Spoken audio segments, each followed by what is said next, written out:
wewe baba wapi? Baba mwenyewe mchumba tu zote. Baba.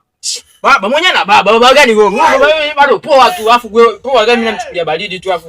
Kama nichukulia poa. Toa kwanza nje baba mwenyewe mimi napiga baba na mtoto mwewe kabisa. Unachukulia poa mimi. Na hasira ile baba. Ndio ndugu yangu. Nilikuwa najaribu kupiga verse pale kama konta. Sasa mimi msanii. Wewe kama umesikia hapa kuna studio ya kuja kuimba. Baba mwili wako.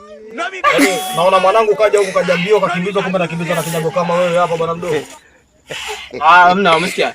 Mimi nilisikia mambo ya kufanya mazoezi kwa sababu nimeongeza kidogo nyama mazoezi nini mafulo alafu mtu anataka nini kitaka kuimba. Baba nilipopiga nilipiga verse kidogo ili nini kuingiza kwenye chama chako cha mazoezi. Maana usanii wako sasa hivi kucheza watoto sio na vijiti mikononi. Na picha sini kitoa wapi? Okay sawa wewe si msanii ndio. Wewe unaimba unachana au unaimba bongo? Mimi bado na picha tu bro yani hapo. Sasa tusifike mbali babu. Hebu nifanyie hapo kidogo freestyle kidogo nataka nikusikilize kama unajua kuimba kweli. Aisha. Aisha nakuita Aisha. Ni hapa. Sasa hebu ngoja kwanza sawa. Maana Aisha si ndio nyimbo inaitwa Aisha? Ngoja niingie ndani kuweke mic ili wimbo moja kwa moja. Poa tu mimi napita nayo hapo. Kwa heshima yani. Baridi. Nikusubiri. Kasongo ye.